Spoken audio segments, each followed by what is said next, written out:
दिग्गज उद्योगपति रतन टाटा के निधन पर पूरे देश में शोक की लहर दौड़ गई है। रतन टाटा ने 86 साल की उम्र में मुंबई के ब्रीच कैंडी अस्पताल में 9 अक्टूबर 2024 बुधवार रात 11:30 बजे उन्होंने आखिरी सांस ली। रतन टाटा पारसी समुदाय से आते हैं, लेकिन उनका अंतिम संस्कार हिंदू रीति रिवाज से किया जा रहा है। आखिर क्यों? अगर आपको याद हो तो फिरोज गांधी का भी अंतिम संस्कार हिंदू रीति रिवाज से ही किया गया था। हमारे देश में कई धर्म हैं। हर संप्रदाय में जन्म से लेकर मृत्यु तक अलग अलग तरीके के रीति रिवाज की परंपराएं हैं। सभी धर्मों के अंतिम संस्कार का तरीका भी अलग अलग देखने को मिलता है। बेशक भारत में पारसी समुदाय के लोगों की संख्या ज्यादा नहीं है, लेकिन उनके योगदान की वजह से उन्हें समाज में एक अलग रुतबा मिला है। एक सर्वे के मुताबिक दुनिया में पारसियों की तादाद 2 लाख से भी कम है। पारसी धर्म में मृत्यु होने के बाद उनके अंतिम संस्कार करने का तरीका भी दूसरे धर्म से अलग होता है। पारसी समुदाय में जब किसी की मौत होती है तो उसके शव को टावर ऑफ साइलेंस यानी कि दखमा ले जाया जाता है। जिस प्रकार हिंदू और सिख धर्मों में शव का दाह संस्कार किया जाता है, वहीं मुस्लिम और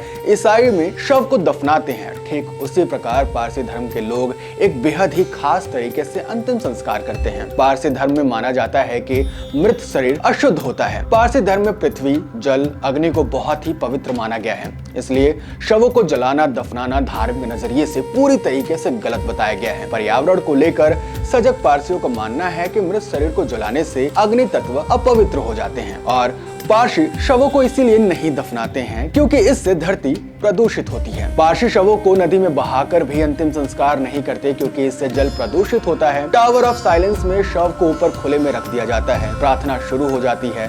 प्रार्थना के बाद शवों को गिद्ध और चील के लिए छोड़ दिया जाता है। ये पूरी प्रक्रिया ही पारसी समुदाय की परंपरा का हिस्सा है। पारसी धर्म में शव को जलाना, दफनाना प्रकृति को गंदा करना माना गया है। परंपरावादी पारसियों का कहना है कि शवों को जलाकर अंतिम संस्कार करना धार्मिक नजरिए से पूरी तरीके से अमान्य और गलत है। ऐसे में टावर ऑफ साइलेंस पर शवों को रख दिया जाता है। टावर ऑफ साइलेंस एक गोलाकार स्थान होता है जहां पर शवों को आसमान के हवाले रख दिया जाता है, जिसके बाद गिद्ध, चील मृत शरीर को खा जाते हैं। गिद्ध का शवों को खाना भी पारसी समुदाय का रीति रिवाज है, लेकिन इसके बावजूद रतन टाटा का अंतिम संस्कार हिंदू रीति रिवाज से किया जाएगा। ऐसा इसीलिए क्योंकि 2019 में आई चीन महामारी के बाद शवों के अंतिम संस्कार के तरीकों में बदलाव हुए हैं। उस दौरान पारसी समुदाय के अंतिम संस्कार के रीति रिवाज पर रोक लगा दी गई। एक कारण और है कि पिछले कुछ सालों में कम हुई गिद्ध की संख्याओं के कारण पारसी समुदाय लोगों को अंतिम संस्कार करने में खास दिक्कत आ रही है। भारत के आसमान से ये पक्षी लगभग गायब हो चुका है। ऐसे में पारसियों के लिए अपनी सदियों पुरानी परंपरा को निभाना